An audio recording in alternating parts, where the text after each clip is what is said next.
Énorme première semaine pour cet Open d'Australie, beaucoup de gros matchs mais aussi beaucoup de belles surprises chez les hommes comme chez les femmes, des joueurs et joueuses qui ont forcé leur destin pour contrer le sort qui leur était réservé et qui nous ont offert les grands moments de ce début de saison. Arthur Cazaux, Océane Dodin, Dino Prismic, Lucas Van Hache, Mira Andreeva, tous ces joueurs et joueuses ont sorti des grosses performances alors qu'ils n'étaient pas forcément attendus, ils n'étaient pas du tout prévus au programme et à la fête australienne. On va revenir un peu sur eux, sur leur parcours, sur leur carrière pour comprendre d'où vient cette rébellion. On parle de tout ça juste après le jingle.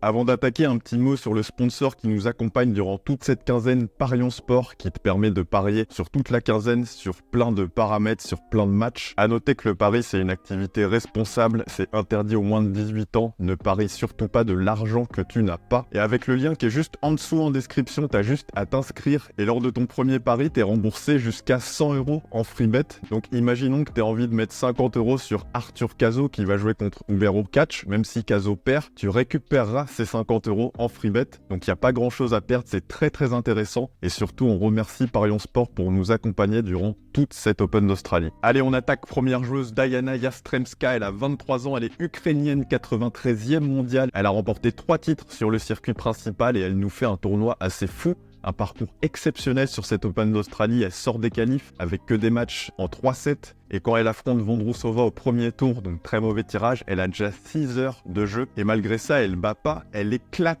la Tchèque 7e mondiale 6-1, 6-2. Au deuxième tour elle bat Gracheva dont je vous avais parlé déjà juste avant le tournoi et au troisième tour elle bat Navarro et elle se retrouve à jouer contre Azarenka pour une place en quart de finale, donc c'est complètement fou. Yastremska, c'est une joueuse qui avait explosé en 2019 avec déjà un 8e de finale à Wimbledon, mais elle a connu une grosse mésaventure fin 2020 où elle a été suspendue pour dopage. Heureusement pour elle, sa suspension aura été levée en 2021, mais elle aura quand même loupé les 3 premiers grands chelems de l'année. Mais c'est fou parce que depuis l'US Open 2021 où elle a repris la compétition en grand chelem, elle a fait que des premiers tours en grand chelem, donc cette Open d'Australie c'est vraiment une énorme délivrance pour elle où elle récolte vraiment les fruits de ce travail, de ses souffrances passées. Et comme je le disais, elle est ukrainienne, donc elle a dû fuir son pays lors de l'invasion russe, donc elle a été très impactée forcément par la situation. Et dans le même temps, elle avait reçu une invitation à Lyon où elle a fait finale. Et au niveau de son style de jeu, Yastremska, c'est une joueuse très puissante, elle a un jeu vraiment à risque, elle joue près des lignes, elle a un excellent revers, elle sert bien. Mais pour aller sur les attentes, qu'est-ce qu'on attend de Yastremska dans le futur ?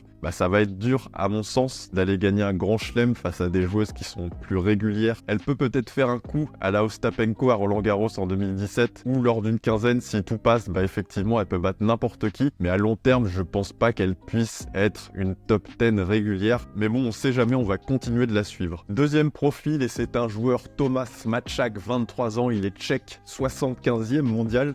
On commence à le connaître un petit peu pour ceux qui suivent assidûment le circuit. Et il a un gros parcours sur cette Open d'Australie. Au premier tour, il a battu le japonais Mochizuki en 3-7. Et ensuite, au deuxième tour, il a créé l'énorme surprise en battant Frances Tiafoe en 3-7. Et au troisième tour, il a accroché le russe Karen Khachanov, demi-finaliste en 2023, en 4-7 ultra serré, 4-6, 6-7. 6-4, 6-7. Et Tomas Mačák, il a fait ses premières apparitions en Grand Chelem en 2020-2021, en même temps que son ascension sur le circuit secondaire où il a commencé à gagner du Challenger. Mais avant cette Open d'Australie, il avait jamais dépassé le deuxième tour, donc c'est sa meilleure perf en Grand Chelem. Et pour parler un peu de son style de jeu, c'est un joueur assez classique de nos jours qui tape bien du fond du court, qui sert bien, qui a un bon coup droit, qui peut aller long de ligne, croiser sans aucun problème, il est endurant et il peut aller vers l'avant. Alors c'est pas forcément le joueur qui fait lever les foules, mais il est vraiment très fort. Et en termes d'attente, qu'est-ce qu'on peut attendre de Tomas Mačák ? Alors je le vois personnellement évidemment pas gagner de grand chelem, mais il peut largement progresser dans le classement, s'installer dans le top 50, devenir une valeur sûre, entre guillemets, devenir plus régulier parce qu'il doit répéter ses résultats, il doit réussir à s'installer dans les deuxièmes semaines de grand chelem et faire des bons parcours en Masters 1000 et pourquoi pas aller chercher des titres sur le circuit. Troisième profil, Maria Timofeeva, 20 ans, une jeune russe, 170e mondiale et vous allez voir le parcours qu'elle nous a fait pour une 170e mondiale. Elle a gagné les petits as en 2017, donc elle est toute nouvelle sur le circuit WTA aujourd'hui,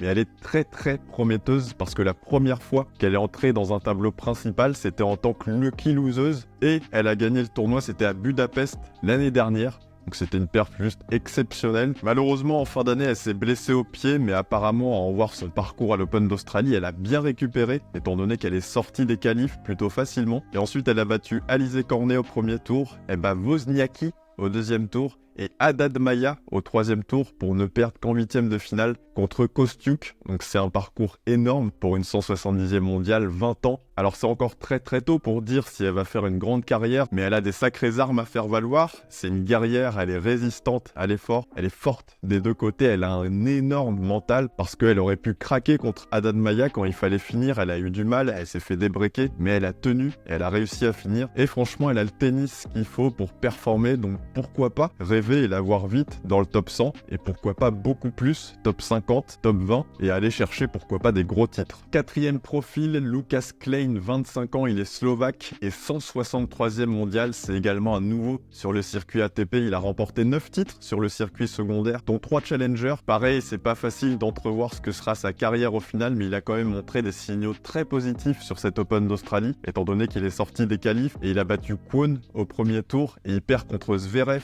au deuxième tour, 10-7 au super tie-break du 5e set. Donc imaginez quand même la perf d'accrocher Zverev, plus qu'accrocher, quasiment battre Alexander Zverev. Sur dur en grand chelem au meilleur des 5 sets, c'est exceptionnel. Et cette performance, elle s'explique un peu de par son style de jeu. C'est un grand gabarit, donc il est agressif, il a un jeu vraiment percutant. Il n'hésite pas à aller vers l'avant, ça sert vraiment fort. Et il a un gros revers, ce qui lui a permis vraiment de tenir contre Alexander Zverev, qui a également un énorme revers. Alors forcément, il n'est pas encore ancré dans le circuit principal, il est 163e mondial. Il va vraiment devoir batailler encore avant d'entrer directement dans les tournois. Par exemple, il est sorti des qualifications à Brisbane, juste avant l'Open d'Australie, et il a battu Sébastien Baez, ce qui était seulement sa 3e victoire sur le circuit principal. Donc il va vraiment devoir grappiller des points comme ça tout le long de l'année. En tout cas, il n'y a pas de doute qu'on le reverra très bientôt, étant donné qu'il est très fort. Pareil, on le voit évidemment pas gagner de Grand Chelem, ni même de Masters 1000, étant donné qu'il a déjà 25 ans et que la concurrence est rude en face. Mais voilà, il peut avoir comme objectif de rentrer dans le top 100 et de jouer tous les meilleurs. Mais voilà, il peut avoir comme bel objectif de rentrer dans le top 100, puis dans le top 50 pour jouer les meilleurs toute l'année. Cinquième profil, Clara Burel, 22 ans, elle est française, 51e mondiale. Je pense que vous la connaissez déjà. On la connaît depuis un petit moment quand même en France. Et on peut dire qu'elle gravit les échelons un à un. Elle a remporté son premier titre sur le circuit début décembre,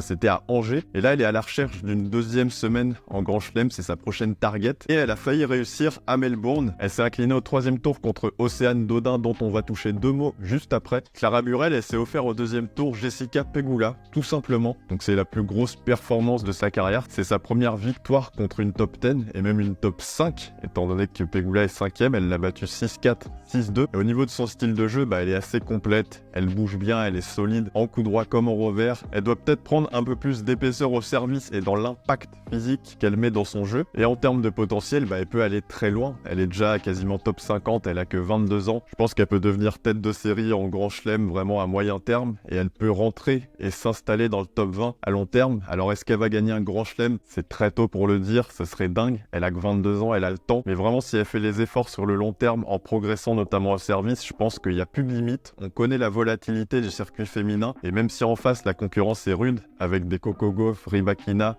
Swiatek qui s'installent et qui sont pas prêts de bouger, je pense qu'il y a la place pour une potentielle Burel qui peut nous faire une très belle carrière. Sixième profil, Dino Prizmic, 18 ans, il est croate, il nous a fait une belle ascension ces derniers temps. Il était chez les juniors où il a bien performé. Il a remporté Roland Garros, notamment chez les juniors en 2023. C'est une année où il a vraiment bien progressé sur le circuit secondaire également. Et en 2024, on l'a retrouvé en qualification de cet Open d'Australie où il est sorti assez facilement. Et au tirage au sort, il est tombé contre notre cher Djokovic. C'est pas de chance, il avait à peu près aucune chance de le battre et même très peu de chance de l'embêter. Et pourtant, il nous a sorti un énorme match, Dino Prizmic. Il a perdu en 4-7, 2-6, 7-6, 3-6, 4-6. 4 heures de jeu. Rendez-vous compte, Djokovic n'avait jamais joué un premier tour en Grand Chelem de plus de 4 heures. Et surtout, Prizmic, il a été éblouissant dans sa capacité à gêner Djokovic de par son jeu, de par son approche tactique. En fait, c'est simple, il a fait du Djokovic dans le texte. Il a joué long, sans trop donner d'angle aux Serbes. Il a pris le contrôle de l'échange quand c'était nécessaire, quand il a eu la balle courte qu'il fallait. Et il a un mental d'acier parce qu'il a rien lâché contre Djokovic. Même quand il était mené 2-0,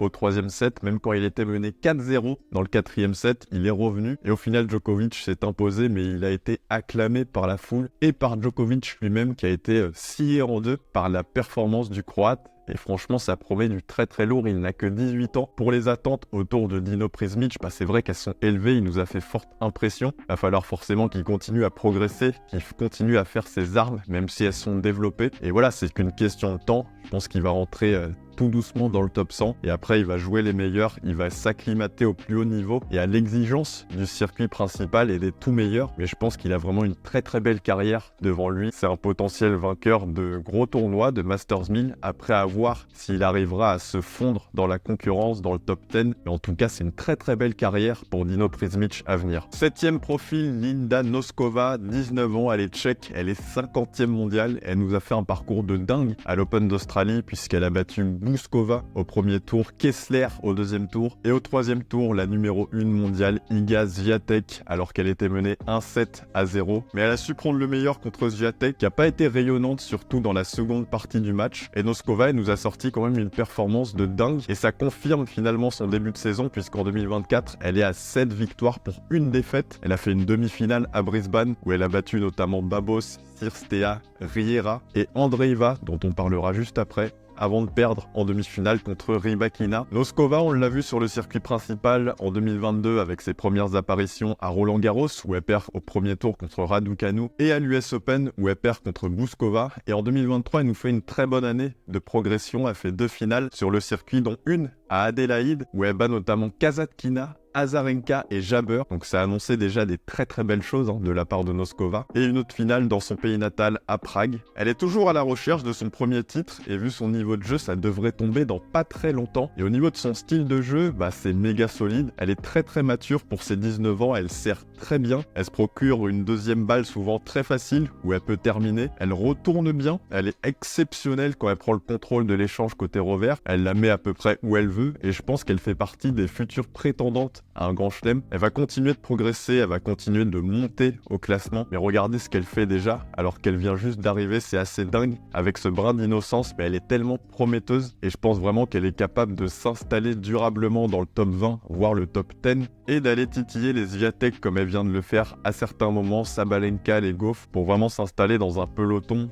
très très solide, un top 10 voire un top 5. Je vous dis ça, c'est peut-être dans 2, 3, 4, 5 ans, mais je pense qu'elle a vraiment tout ce qu'il faut pour y arriver. 8e profil, Nuno Borges, 26 ans, il est portugais, 69e mondial. Il est en 8e de finale de cet Open d'Australie en ayant battu Marterer, le fantasque Davidovich Fokina au 2e tour et surtout Dimitrov au 3e tour. Dimitrov récent finaliste à Bercy, Dimitrov récent vainqueur à Brisbane, donc fallait le faire quand même de sortir Grigor Dimitrov qui était en feu. Borges, c'est un joueur qui reste peu connu du grand public parce qu'il évoluait sur le circuit secondaire et pour l'anecdote, il a obtenu son diplôme de kinésiologie et dans le même temps, il faisait des tournois sur le circuit secondaire et ça a fini par bien marcher. Il a gagné quelques futurs et en 2021 et 2022, il passe au Challenger, il en remporte quelques-uns. Et en 2023, il participe à tous les grands chelems, il performe pas forcément, mais il prend de l'expérience. Il joue également 4 Masters 1000, donc il rentre petit à petit dans ce moule des tout meilleurs du monde. Maintenant, en termes d'attente pour Borges, on peut pas s'attendre à ce qu'il gagne un grand chelem. Il a déjà 26 ans.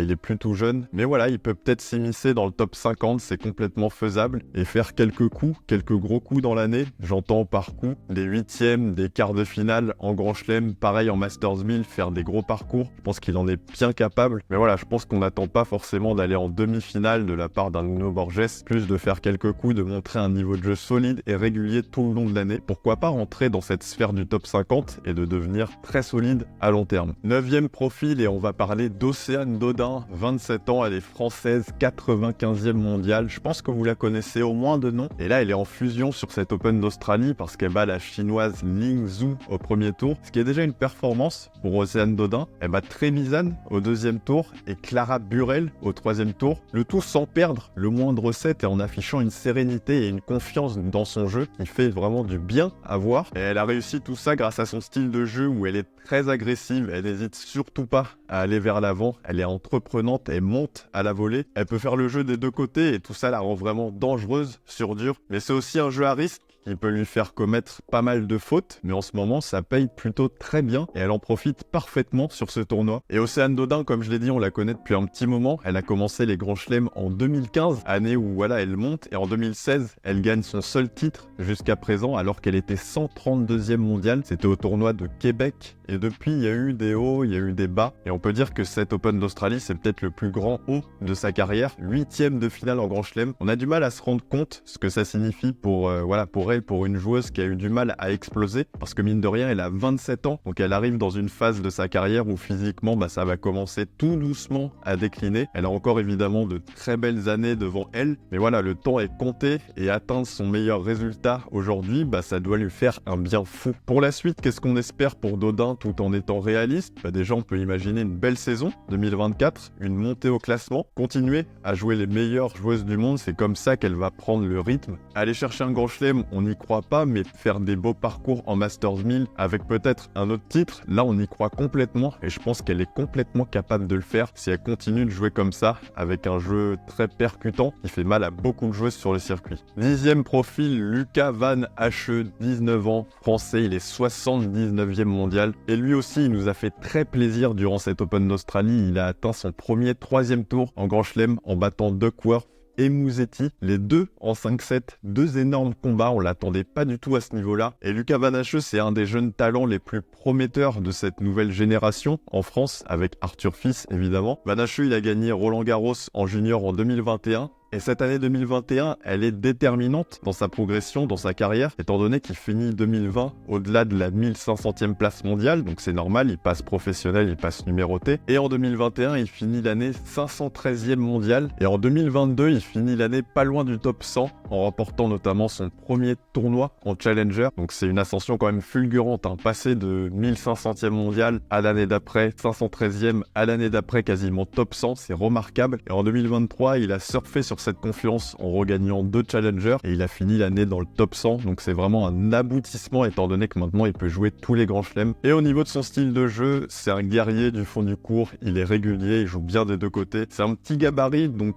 il est pas forcément imposant au service, mais il s'appuie vraiment sur son jeu de fond de court et ça a extrêmement bien fonctionné contre deux excellents joueurs sur cet Open d'Australie, Duckworth et Musetti. Au niveau des attentes, forcément, on en a pas mal. Personnellement, je sais pas s'il sera top 10, mais Van Hache, voilà, il a une très belle carrière à prendre. Il est super jeune, il a le temps et on espère vraiment qu'il va nous faire rêver. Je pense qu'il est complètement capable de devenir tête de série et top 20, de s'installer un peu dans ce peloton de tête. Maintenant, pour aller chercher un grand chelem, très tôt à dire. Je sais pas ce que vous en pensez. Dites-moi dans les commentaires si vous pensez que Lucas Van Hache peut aller chercher un grand chelem dans sa carrière. Je sais pas ce que vous en pensez. Moi, j'ai quelques doutes. Mais voilà, devenir un excellent joueur et perdurer dans le top 20 sans aucun problème. 11e profil, Mira Andreeva, 16 ans, elle est russe. Je vous en avais déjà parlé lors de la vidéo qui introduisait le tournoi sur les potentielles surprises pour cet Open d'Australie. Et elle m'a plutôt donné raison. Elle a battu Pera au premier tour. Elle a battu Jabber au deuxième tour, la 6e mondiale. Et Diane Parry au 3e tour alors qu'elle était menée 5-1 dans le 3e. Elle s'est inclinée en 3-7 contre Krejcikova. Elle a quand même un mental de dingue, une confiance en elle indestructible. Et au niveau de son style de jeu, comme je vous le disais, elle a une palette déjà incroyable pour une joueuse de 16 ans. Une capacité d'adaptation assez folle à ses adversaires. Elle est assez bluffante défensivement comme offensivement. Elle sait super bien faire la transition, mais forcément elle peut manquer un peu de puissance face à ses adversaires, à l'image de son match contre Madison Keys à Wimbledon qui aurait fait 8e de finale. Mais au fil des années, elle devrait prendre en épaisseur à l'image d'une Coco Gauff. Et pour remonter un peu dans le temps, après un passage chez les juniors de courte durée, elle a explosé à Madrid, comme je vous le disais lors de la précédente vidéo en 2023 où elle a battu Fernandez, Haddad Maia et Linette. Elle fait 8e de finale à Wimbledon en sortant des qualifs. Et d'ailleurs, son excellent niveau de jeu sur cet Open d'Australie, il était prévisible étant donné qu'elle fait quart à Brisbane où elle ne perd que contre Noskova dont on a parlé juste avant. Et donc pour Mira Andreeva, forcément les attentes elles sont très élevées. Je pense qu'elle peut gagner des grands chelems, mais avant il va falloir qu'elle passe les échelons les uns après les autres, exactement comme l'a fait Coco Gauff. Je pense que c'est sa référence Coco Gauff en termes de passage d'échelon. Il faut qu'elle continue à prendre de l'expérience en majeur, il faut qu'elle gagne des tournois et c'est comme ça qu'elle va finir par gagner des grands titres, par gagner contre les meilleures joueuses du monde, contre le fameux quatuor Gauff, Sabalenka, Swiatek, Rybakina et pourquoi pas devenir numéro 1 mondial. 12e et dernier profil, Arthur Cazaux, 21 ans, français, 122e mondial. Il a clairement explosé sur cet Open d'Australie. Il a battu Djere au premier tour en 5-7 et il a battu Holger Rune au deuxième tour en 4-7 et il a signé sa première victoire face à un top 10 et il est venu confirmer au troisième tour en plus que tout ça c'était pas de la chance en sortant Grey Export 6-3, 6-3, 6-1 et il va jouer Urkach en 8e de finale. Ça va être plus dur étant donné que ça sert très bien, mais c'est jouable étant donné son niveau de jeu, étant donné son niveau de jeu au service, étant donné ce qu'il propose du fond du court, son agressivité. Pour remonter un peu sur la carrière d'Arthur Cazaux, il a bien performé en junior où il a atteint la finale à l'Open d'Australie, déjà ici en 2020, où il a perdu contre Harold Mayo. Et entre 2021 et 2023, il a progressé. Il s'est offert quelques belles victoires quand même sur le circuit principal, comme Korda à Madrid ou comme Manarino à Genève. Donc on sentait clairement qu'il y avait un énorme potentiel chez Arthur Cazaux. Tu bats pas ces joueurs-là par hasard. Mais voilà, il manquait le tournoi référence, il manquait les victoires phares. Il a gagné un premier challenger en Thaïlande en 2022. Et en 2023, il a surfé sur ce beau résultat pour regagner le même challenger en Thaïlande. Et en 2024, il a gagné le challenger de Nouméa avant de venir ici à Melbourne. Donc ça sort pas de nulle part ce résultat en battant Rune, en battant Djere et Greg Sport. Mais ça reste quand même une énorme surprise de le voir en 8e de finale. Pour parler de son style de jeu, c'est un joueur plutôt complet. Il a un gros service, il s'appuie vraiment sur sa première balle. Il est solide des deux côtés, il n'a pas un coup tranchant, mais il est résistant du fond du court, il a un très gros revers. Et voilà, en termes d'attente, forcément, il est venu les élever tout d'un coup en ce début d'année. Il est très jeune, il a 21 ans, il a le temps.